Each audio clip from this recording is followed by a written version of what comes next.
আজকে শহর থেকে গ্রামে চলে এসেছি।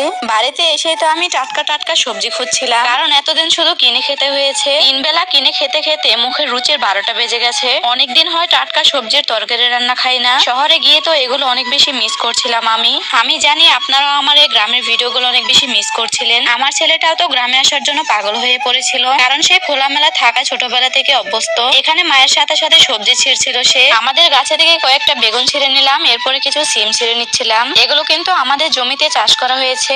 এই যে এদিকে অনেক বেশি সিম ধরেছে, এখানে আমি কিছু সিম ছিঁড়ে নিচ্ছিলাম। আমার সাথে সাথে গুড্ডু তো অনেকগুলো সিম ছিঁড়ছিল। সবসময় আমার সাথে আমার ছেলেটা হাতে হাতে কাজ করে দেবে। এই যে দেখুন কি সুন্দর সিম ছিঁড়ে দিচ্ছিল আমাকে। যাই হোক, এখান থেকে সিম আর বেগুন নিয়ে আসলাম। এরপরে বাড়ির ছাদে চলে আসলাম কুমড়া নেওয়ার জন্য। দেখতেই পাচ্ছেন কত সুন্দর কুমড়া ধরে আছে। এখান থেকে একটা কুমড়া নিয়ে রান্না করব আজকে। কুমড়াটা তো অনেক বেশি কচি ছিল। যাই হোক, আজকে অনেকগুলো সবজি ছিঁড়ে নিয়েছি। এগুলো আজকে নিজের হাতে রান্না করব। তারপরে কিন্তু আজকে পেট ভরে ভাত খাবো অনেকদিন পর। এদিকে সিম দিয়ে বেগুন দিয়ে আলু দিয়ে কেটে নিয়েছি, আরেকদিকে এই যে কুমড়াটাও কিন্তু কেটে নিয়েছি আমি। এবার আমি রান্নাটা বসিয়ে দেব।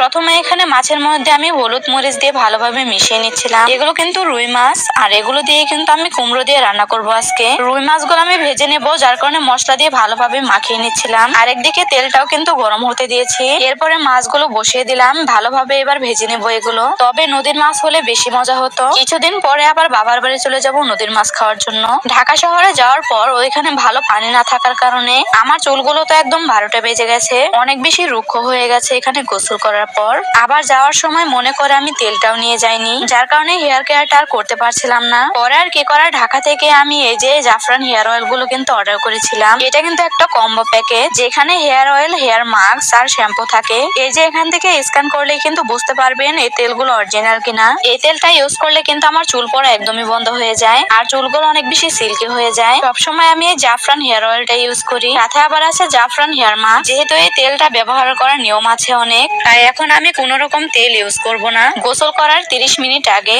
চুলে এই যে হেয়ার মাস্কটা ভালোভাবে অ্যাপ্লাই করতে হয়। তারপরে কিন্তু জাফরানের হেয়ার শ্যাম্পু দিয়ে ভালোভাবে চুলটা ধুয়ে ফেলতে হয়। এই শ্যাম্পু দিয়ে কিন্তু চুলটা আমি ভালোভাবে ধুয়ে নেই। পার্সোনালি কিন্তু এই শ্যাম্পুটা আমার কাছে অনেক অনেক ভালো লাগে, চুলগুলো অনেক বেশি সিল্কি হয়ে যায়। তারপরে রাতের বেলা আমি জাফরান হেয়ার অয়েলটা ইউজ করে রেখে দিই সারা রাত। এরকম করে কিন্তু আমি এই যে কম্বোটা ইউজ করি চুলে। আপনারা চাইলে এই প্রোডাক্টগুলো রিয়া কুইন ফ্যাশন এই পেজ থেকে অর্ডার করতে পারবেন, ক্যাপশনে আমি পেজটি মেনশন করে দেব। এরপরে আবারও চলে আসলাম রান্নার কাজে। প্রথমে আমি মাছগুলো রান্না করে নেব কুমড়ো দিয়ে। এখানে পেঁয়াজ, কাঁচামরিচ ভালোভাবে ভেজে নিয়েছিলাম। এরপরে এখানে অল্প একটু আদা বাটা দিয়ে দিলাম, তারপরে দিয়ে দেব পরিমাণ মতো লবণ। এগুলো ভালোভাবে একটু ভেজে নেওয়ার পর এরপরে এখানে মশলাগুলো দিয়ে দেব। একে একে হলুদ গুঁড়ো, মরিচ গুঁড়ো, ধনিয়া গুঁড়ো, জিরে গুঁড়ো সবকিছুই কিন্তু মশলার মধ্যে ভালোভাবে হালকা একটু ভেজে নেব।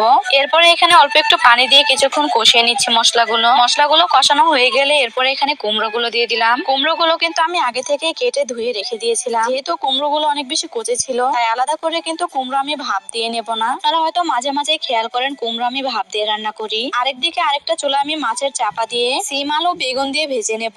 এরকম করে মাছের মাথা বা মাছের চাপা দিয়ে ভাজি করলেও কিন্তু অনেক বেশি টেস্টি হয়। যত মজার খাবারই কিনে খায় না কেন, বাড়ির খাবারের মতো শান্তি কিন্তু কোনো কিছুতেই নেই। গ্রামের এই খাবারগুলো অনেক বেশি মিস করতেছিলাম এতদিন। আরেকদিকে আরেকটা চুলায় কুমড়োগুলো কিন্তু ভালোভাবে কষানো হয়ে গেছে। এবার এখানে পরিমাণ মতো পানি দিয়ে দিলাম। এবার ভেজে রাখা মাছগুলো দিয়ে দেব। মাছগুলো দিয়ে এবার কিছুক্ষণ রান্না করে নেব। কিছুক্ষণ পরে এই যে আমার রান্না হয়ে গেছে। এবার গোসল করে দুপুরে খেয়ে নেব। আর আপনারা কে কোথায় থেকে আমার ব্লগ ভিডিও দেখছেন সবাই কিন্তু কমেন্টে জানাবেন। আজকের ভিডিওটি এই পর্যন্ত শেষ করছি, সবাই ভালো থাকবেন।